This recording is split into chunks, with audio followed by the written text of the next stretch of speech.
a front-end starter should obviously be at the top of the priority list for the Boston Red Sox heading into 2025. But what other roster moves should they make? Join me as I build the ideal offseason for the Boston Red Sox heading into next season.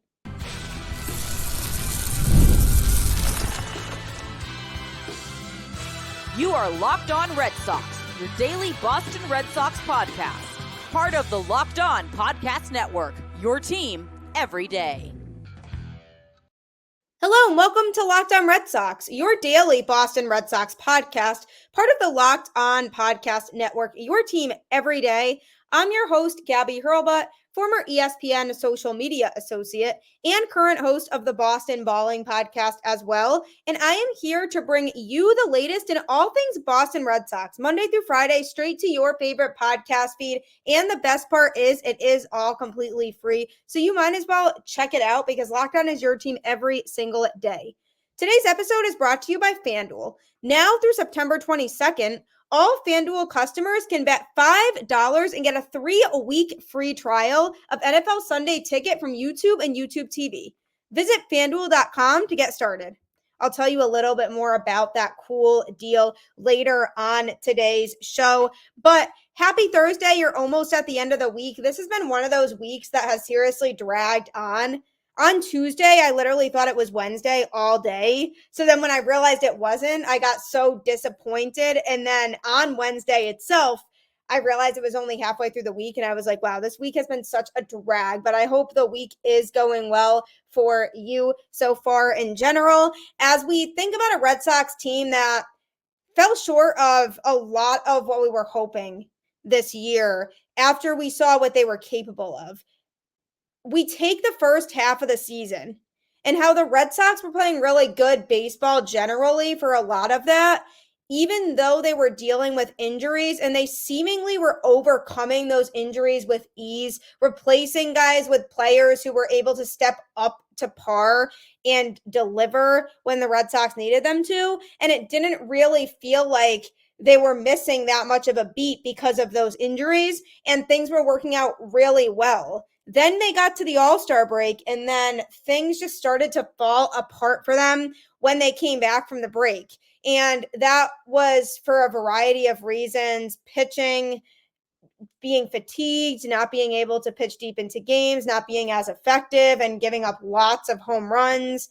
So lots of issues there. The offense inconsistent, not performing every night to the level they should be performing at. Rafael Devers trying to play through a shoulder thing that clearly has been bothering him all season long, even since spring training. So you could point to a lot of different things that led to this Red Sox team's downfall in the second half. But the biggest word I could use to describe that downfall is heartbreaking, because it felt like they had so much momentum. And if ownership had just invested a little bit more in the offseason last year, this team would be in the playoff picture right now. But now we're sitting here thinking about how much we're going to miss the Red Sox at the end of next week when the season's over. And that's really upsetting. And it didn't have to be that way, because there are certainly some talented players on this team. They just need to have the right combination of players around them to be able to succeed. And on today's show, I'm going to be talking about just that. Who are those ideal players that the Red Sox could have around them to be able to help the guys succeed that are already in the organization? Like, what does the ideal roster makeup look like for Boston? So we're going to be building the ideal offseason for the 2025 Boston Red Sox. Now, before I really dive too deep into this, I'm not saying these are all of the exact players that they should acquire. I have certain ideas of players at these positions that I would like to see the Red Sox sign that I think could make sense for this team right now. However, that doesn't mean those are going to be the players that we see them take on. But from a positional need standpoint, these are absolutely 100% the positions that need to be addressed this offseason. And it goes without saying, but that obviously starts with acquiring a frontline starting pitcher. This rotation was left with a lot of question marks going into the season. First of all, the fact that they acquired Lucas Giolito and then found out he was going to miss the entirety of the season was obviously not ideal. Not much they could do there. There was no way for them to know that he was going to deal with a season-ending injury. So that was just unfortunate timing and unfortunate luck. So having him back in the fold will hopefully strengthen the rotation, because prior to him getting injured, he was a pretty reliable pitcher. Obviously, we don't know what version of him we're going to get out of this rotation when he comes back, but he is somebody who hopefully can help strengthen the rotation overall. Nick Pivetta, I'm guessing, will walk in free agency, and the Red Sox should let him walk. I don't think they really have much use out of him anymore, especially given the fact that he just hasn't been able to keep his home run numbers down. Struggled again with that in his last start on Tuesday night against the Rays. So there's not a whole lot of reasons that I can think of that makes sense to keep Pivetta in the mix. So then you're kind of left with finding one starter, because if you have Giolito, Crawford, Bayo, and Houck in the mix, and you add somebody else, that's a decent 5. Now, I say decent because that could be a good, solid combination if the starter you do acquire is a true number 1. Because out of all of those names that I just mentioned, none of those players are true number 1 starting pitchers. And there are pitchers on the market that could be that bona fide ace caliber starter that the Red Sox are looking for. And I'm hoping that they come to the realization that that is what they need, and they don't try to make it a strategy kind of like they pulled last year, where they were like, okay, we'll just get a couple guys who can help eat innings and hope that we can turn some of our current players into aces, because that didn't really work out for them. Didn't work out with Houck, didn't work out with Bayo. So yes, we want to see those guys continue to develop, and if they're able to dominate, that's fantastic. But you can't bank on that. So you need a true frontline starter. And some of those starters that are available include Corbin Burnes. He'll be 30 years old entering free agency. And his strikeout rate did dip and walk rate elevated last year. But any serious concern was exaggerated, because he did find his form in the second half this year with a 2.71 ERA in 14 starts after the break. And he continues to be among the models of consistency at his position. Since 2020, he ranks 5th in innings pitched and ERA and 2nd in strikeouts among all qualified pitchers.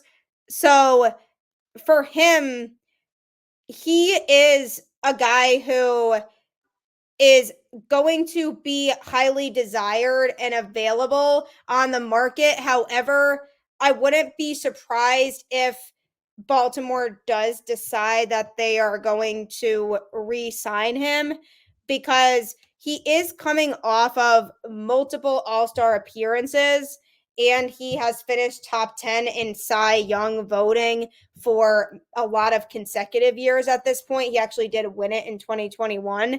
His age, talent, and reliability will make him the most coveted pitcher in free agency, but the Orioles are hoping that he can be the final piece to carry them where they hope to go this year, which is to a championship. So the thing with him is going to be, is he going to re-sign with Baltimore or not? If they win the World Series this year, I could absolutely see them wanting to re-sign him. So is that a realistic option? Maybe not as much, but Zack Wheeler from the Phillies will be a free agent. He'll be 35. So my biggest hesitation with him is his age. Is he going to be able to stay consistent at that age and consistent enough to the point where he could be considered a true ace? Yes, he can eat innings for sure. He's still one of the best pitchers in the sport regardless. But you look at his 2023 season, and he was the most valuable pitcher in baseball at that point. And he's had a very good 2024 season in which he has been reliable for Philly. So the thing I would be interested in seeing with him is, can he maintain that level of success that he's been having because he is getting older. I mean, he currently sits at a 2.56 ERA on the season. So he's been dominant. It's just a matter of how long is that going to last. So that one to me would be taking a little bit more of a risk acquiring Zack Wheeler, but somebody I would enjoy to see the Red Sox try to pursue is Max Fried, left-handed pitcher, will be 31 when he hits free agency, and he's just always been a bona fide number one starter. He'll be the best left-handed pitcher on the market, but he has been consistently reliable every season. In 2023, he was limited to 14 starts due to hamstring, a blister, and forearm injuries, but he still went 8-1 with a 2.55 ERA, holding opponents to a 109 average against his curveball and posting his best whiff rate since 2018.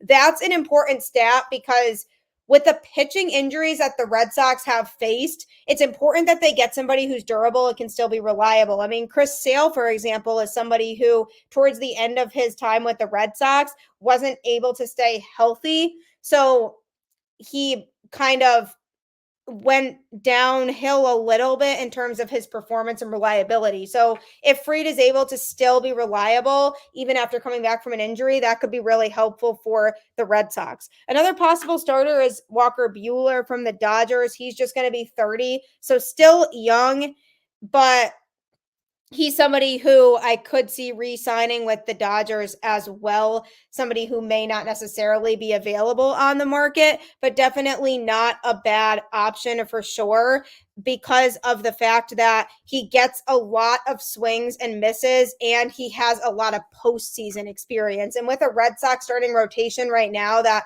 overall doesn't have a ton of that postseason exposure, he's somebody who not only can provide that value of knowing what it's like to pitch through that pressure in the postseason, but also pitch in a big market that LA is with having all that attention on him with the Dodgers. So that's another plus, is he could probably make the transition pretty easily from going to the Dodgers to then going to the Red Sox. So he could be another potential option. And the other option I'm eyeing is Shane Bieber, going to be 30, heading into free agency. I don't really see him going back to Cleveland. He has his own questions to answer about his health and how his stuff will play. His market might look a little bit different than one would expect from a player who just 4 or so years ago was a Cy Young winner. And even really recently, he finished 7th in Cy Young voting while posting a 2.88 ERA and throwing 200 innings. So Shane Bieber is somebody who you kind of know what you're getting and you're getting good stuff. But the only thing I would say is that he isn't as much of the untouchable Shane Bieber as he was before.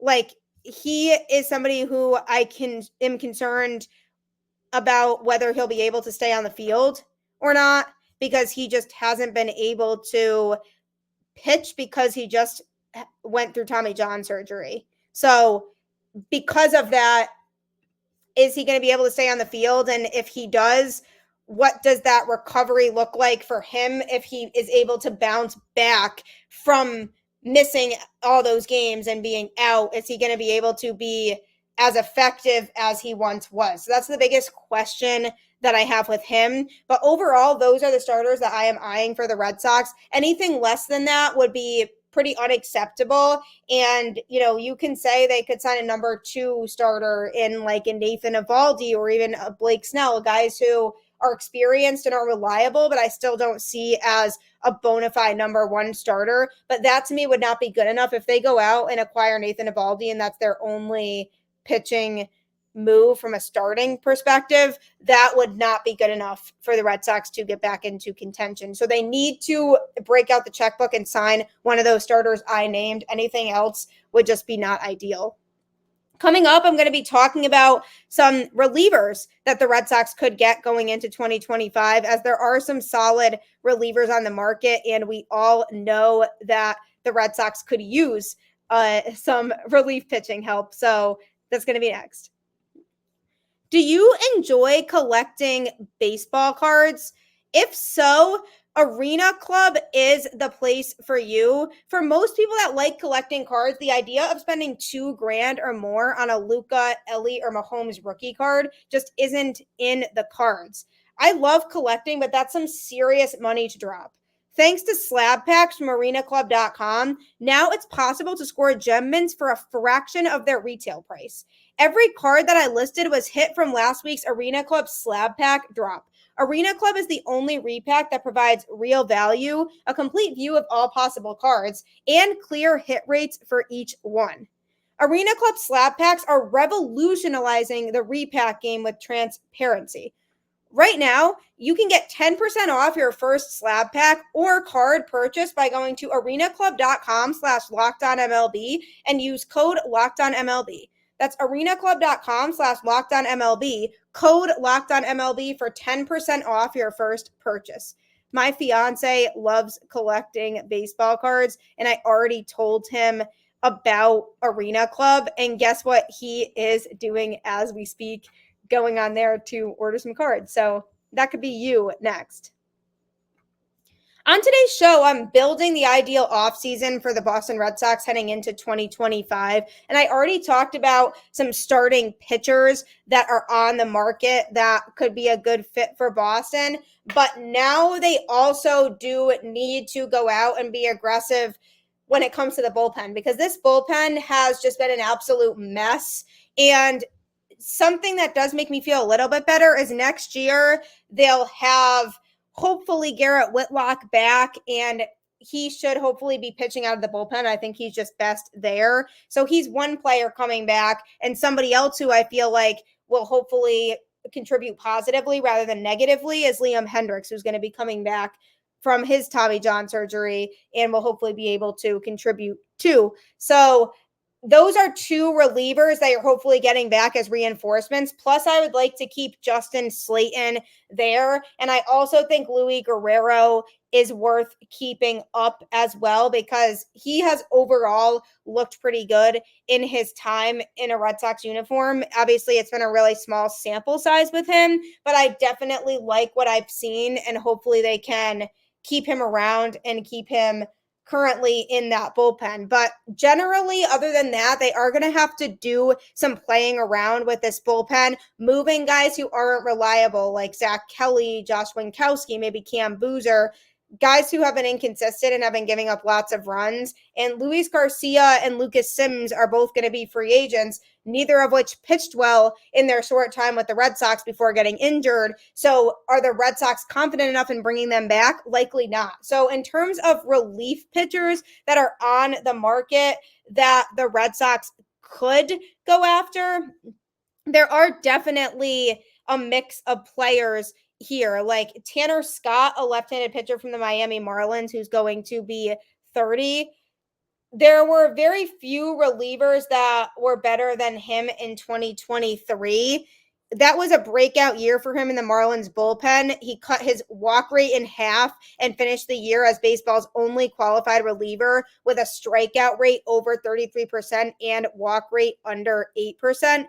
Righties just could not figure out his slider, and lefties just couldn't handle his fastball. His 104 strikeouts trailed only Felix Bautista and Matt Brash for the most among MLB relievers. He is somebody who has a ton of potential to slot right into the Red Sox bullpen because of the fact that he's been nasty once again in 2024, 1.61 ERA on the season. He's only given up 2 home runs and 6 earned runs. And I'd be so interested in seeing how that translates to Fenway, because if you look at the nasty September that he's had in terms of those numbers, like I just said, with only 2 home runs over the last month. And one thing to note is that on the season as a whole, he generally has averaged a 1.18 ERA. So that's ridiculously good. So this goes to show here that he has not given up a crazy amount of the long ball. He's not getting hit very hard. He's getting lots of swings and misses. and he's been very reliable and very consistent. So he's somebody I would love for the Red Sox to slot in here to create a better, more reliable bullpen as a whole. So that's definitely a possibility. Paul Sewell from the Diamondbacks is another pitcher who's available. He has a hard hit rate and a strikeout rate that both rank in the league's best 5%. It's really rare for you to find somebody like that. However, he will be 35. So obviously his age is something that we do have to watch out for, because how reliable can he be going into the season?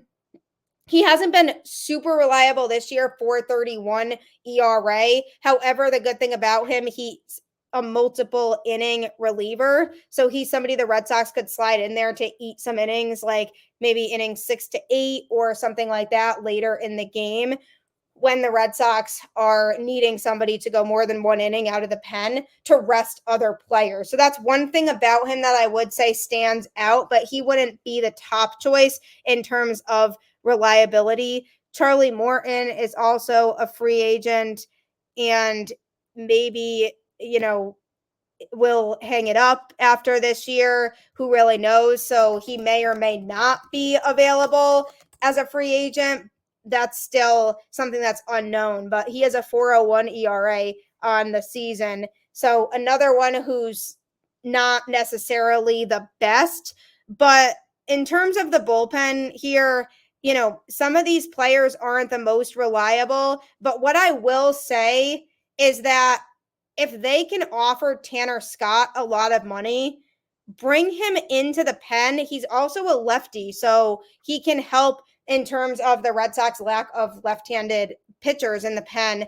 Bring somebody in like him who could slide into that bullpen that can be super reliable. Hang on to Justin Slayton. Hang on to the guys who have been the best of the best out of the bullpen this year. And then you can go through and replace somebody like Zach Kelly or Josh Winkowski, who have been really struggling, with him. And then you can add guys like Hendricks and Whitlock back into the fold, and they can replace other players who were not good out of the pen this year. So that could really help shape the bullpen. It's kind of crazy what difference signing one player out of the pen could make. I wouldn't be surprised if they try to sign two just to have more options and try out different guys. But if you sign a really solid reliever like Scott, who's going to be on the market, then you're kind of golden. And the other question is going to be the closing position, because Kenley's at the end of his deal. I don't think he wants to stay in Boston. I think since he's nearing the end of his career, he really just wants to go somewhere where he can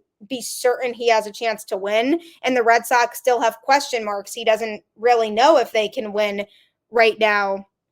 So if Kenley decides to walk, what do the Red Sox do about the closing spot? So maybe that's something they try out Liam Hendrickson. Maybe he's the closer, or maybe they try out Justin Slayton in that role because of his strengths as a one-inning type of guy, or Luis Guerrero. Like maybe they try out somebody they have internally, or they bring somebody in from the outside and hope that that person can close games. But I know the idea has been tossed around of Hendricks being the closer, so that could make a lot of sense in regards to the fact that Kenley will no longer likely be here. So got to figure that out and fill the void of Kenley Jansen and also Chris Martin in the bullpen. So there are a couple different things they can do, but I do like the idea of Scott. I think he could be a great addition to a Red Sox bullpen that has significantly struggled this season.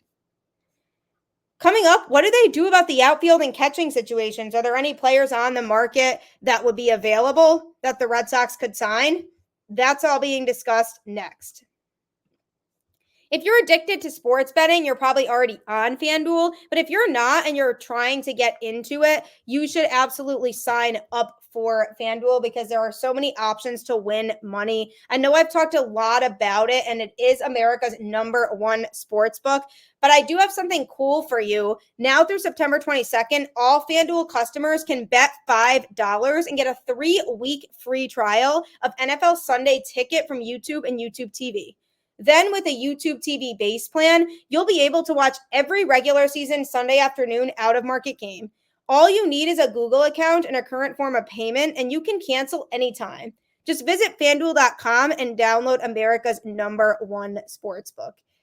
Who wouldn't want to take advantage of being able to watch every afternoon on Sunday out-of-market football game? I know there are always games I'm bummed that I can't watch, so take advantage of that great deal today. While we're here building the ideal offseason for the Boston Red Sox heading into 2025, we've already talked extensively about pitching. Bring in 1 or 2 relievers and let your bullpen ride with what it is. Bring in one very solid, no doubt, #1 starter that you don't have to worry about a reliability issue with. Like, I really like Nathan Eovaldi, and I'll always appreciate his time in Boston, but is he truly an ace at this point in his career? Is he really somebody that the Red Sox could rely on every 5 days to go out there and shove? That's the one thing that I'm hesitant about, and I'm not sure that I would feel overly confident in bringing him back. So got to get a true #1 starting pitcher. But what about from a hitting standpoint? The Red Sox do have to figure out their outfield situation because they have Duran, Rafaela, and Abreu right now.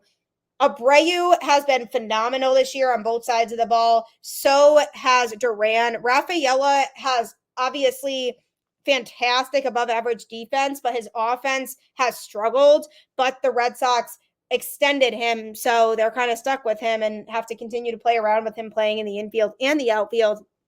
That being said, though, do you want that to be your starting outfield for 2025, or do you want to bring in somebody else? And even if you don't bring in somebody else to play in the outfield, you could bring somebody else in to be a DH that's a power bat, because Tyler O'Neill, I'm pretty convinced the Red Sox will let walk in free agency. He's somebody who provided power in the lineup, and he was a right-handed bat. But if O'Neill does walk, somebody who the Red Sox were interested in last offseason that I'd be intrigued to see if they sign this time around, or at least try to pursue this time around, is Teoscar Hernández. He's hitting .269 on the year right now with 29 home runs, 11 stolen bases, 49 walks, and 175 strikeouts.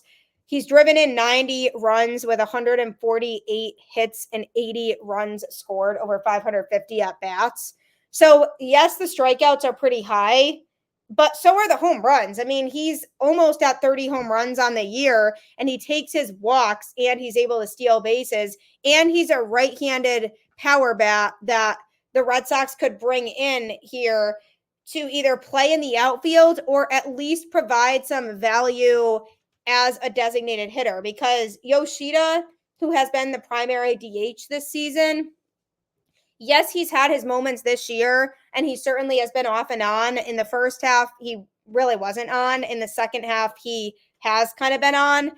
But when you take his last few weeks or so, he's starting to cool down a little bit, and I'd like to see a DH in the mix who maybe has a little bit more consistency at the plate. And Hernandez is somebody that the Red Sox were interested in last offseason, and he ultimately ended up going to the Dodgers. So I would be interested in seeing if the Red Sox pursue him a little bit heavier heading into this upcoming season, because they are going to need a power bat to add into that lineup. But if it's a right-handed bat, that would be ideal, because, again, this is a very lefty-heavy Red Sox lineup. And the other thing they need to think about, too, is the catching situation. What's the deal with Kyle Teel? How far along is he? How much time do they realistically think he needs in AAA before he is ready to be called up? Because that's a big factor in this too, because once Teel gets called up, he likely will be the starting catcher. No ifs, ands, or buts about it, with somebody being the backup, presumably Connor Wong, who in the second half has cooled down significantly from the first half of the season that he had. And the second half version of Connor Wong that we're seeing, I believe, is more Connor Wong than what we saw in the first half. I think he just had a miraculous first half, and the second half of the season is more the hitter he is, and he kind of came back down to earth and snapped back into reality in the second half. He is built for a backup catcher because his defense is subpar too.